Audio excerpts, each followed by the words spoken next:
En el siglo XIX, Charles Darwin, desde Inglaterra, emprendió un viaje en barco por las costas de Sudamérica a bordo del Beagle. En dicho viaje, tuvo la oportunidad de observar las playas aún vírgenes, donde pudo recopilar fósiles y dibujar las aves que observaba en las distintas regiones o islas.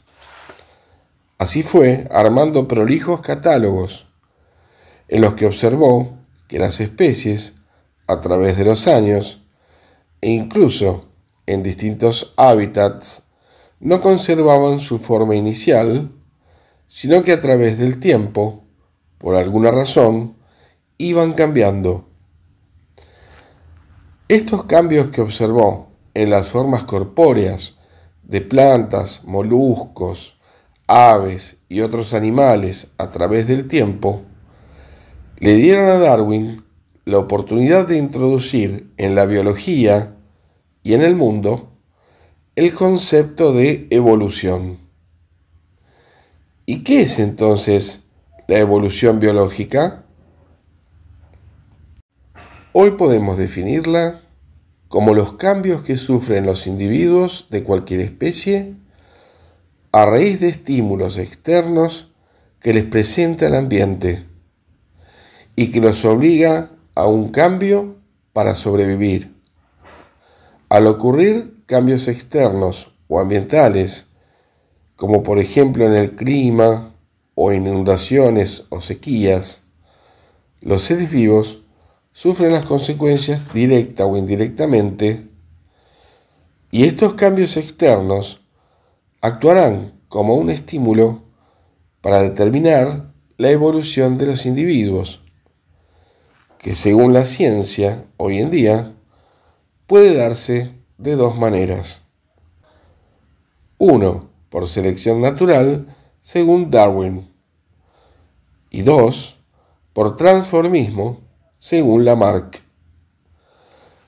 Para comprenderlas mejor, las resumiremos en dos ejemplos.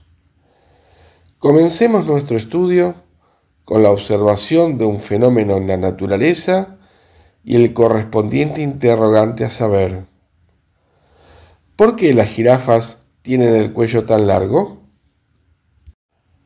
Desde el punto de vista darwiniano, habría ocurrido que en épocas atrás existían variedades de generaciones de jirafas de cuello largo, así como de cuello corto. Con el tiempo, el clima del lugar comenzó a tener más lluvias y copiosas.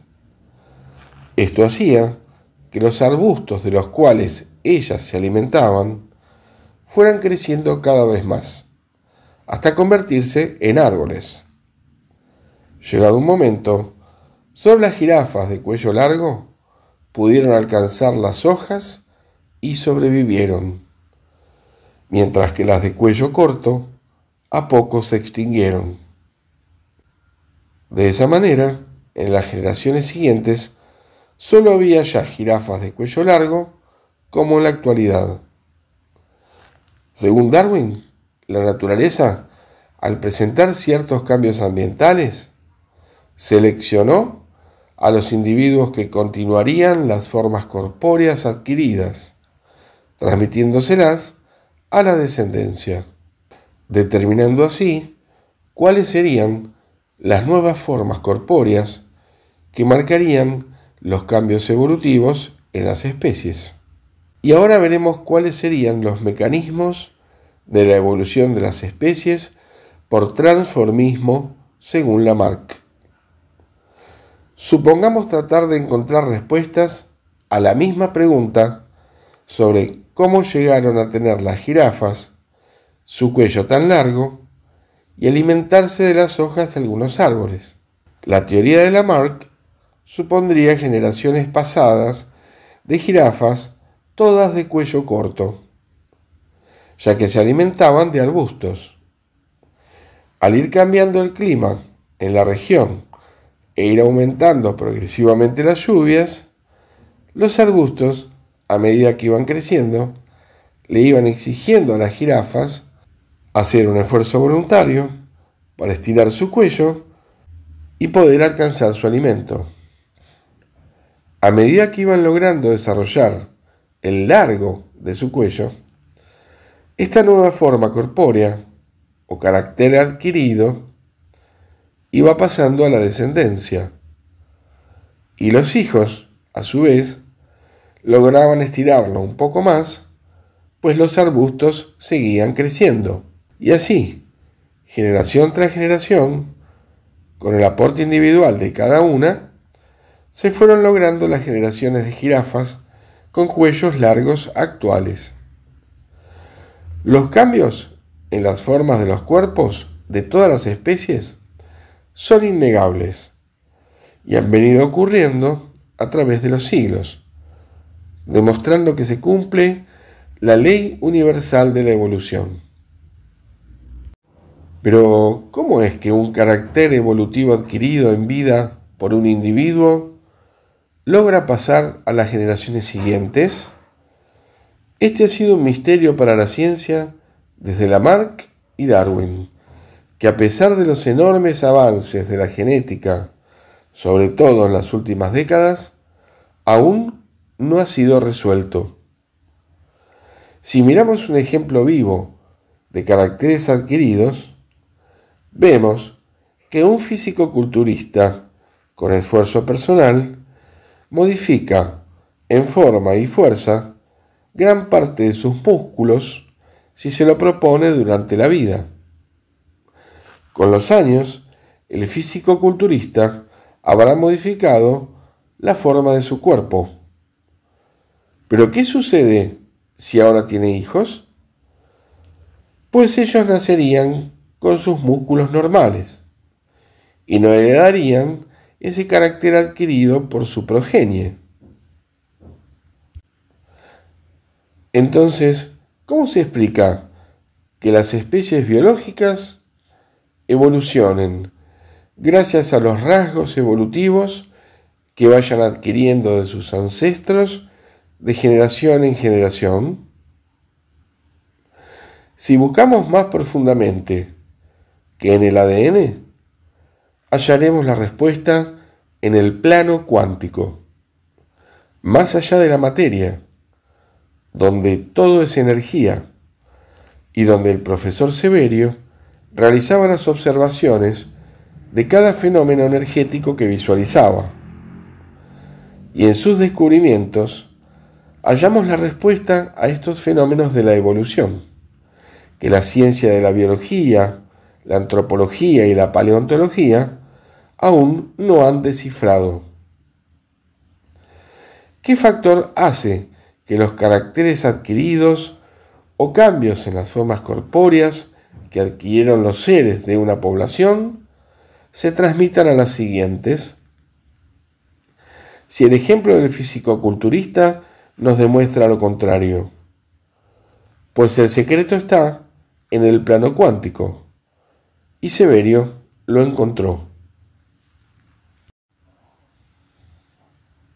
El investigador argentino nos describía la atmósfera de la Tierra como una sucesión de capas bien delimitadas energéticamente que forman planos y subplanos donde abunda un mundillo de microorganismos representantes de las psicologías corpóreas tanto como de las formas de todas las especies.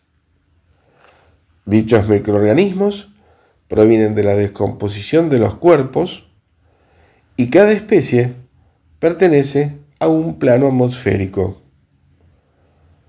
Ocupando los planos y subplanos de la troposfera, ellos guardan la memoria del aspecto y del comportamiento de cada órgano y tejido que compone los cuerpos de cada especie.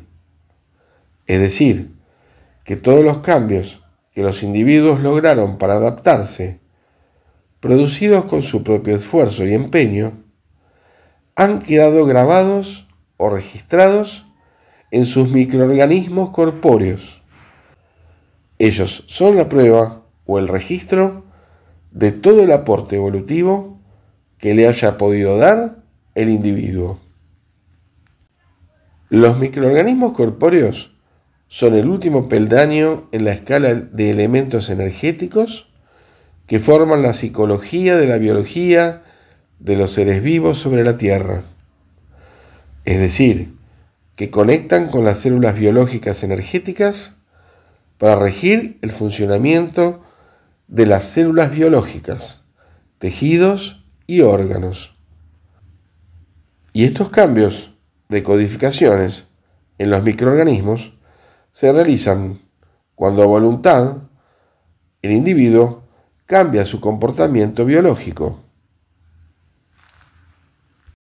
El ser vivo graba con su acción sobre ese microorganismo una función de onda distinta que representa el cambio biológico logrado en vida. Dicha memoria o información cuántica habrá modificado para siempre a dicho microorganismo. Y así sucederá con cada acción innovadora que el ser realice, tal que al morir y descomponerse el cuerpo, su cúmulo tenderá a ir a un nuevo plano más elevado, llevándose todo su equipo de células quirosomáticas con los microorganismos de acción corpórea modificados, es decir, con las nuevas psicologías y formas adquiridas por la especie en vida, y donde el cúmulo pasa en busca de su plano de frecuencia nuevo.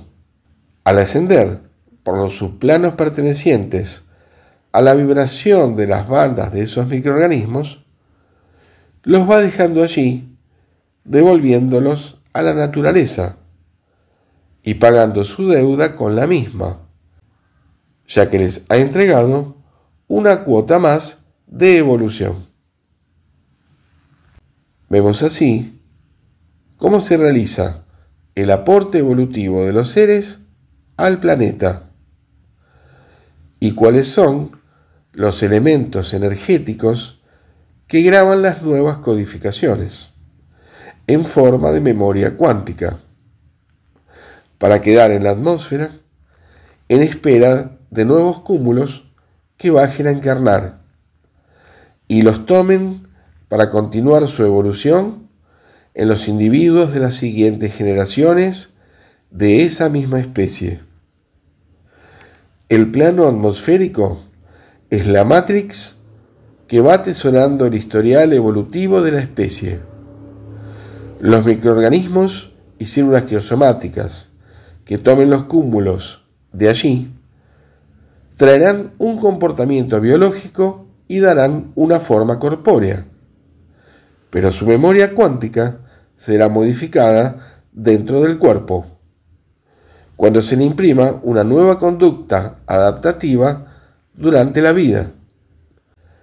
Tal es así que cuando los devuelva a la atmósfera, llevarán las mutaciones con el nuevo aporte al plano atmosférico y al planeta. Así es como el profesor Severio, a través de la antropología energética, ha explicado perfectamente cómo se realiza la herencia evolutiva de una generación a la otra en todos los cuerpos del planeta Tierra.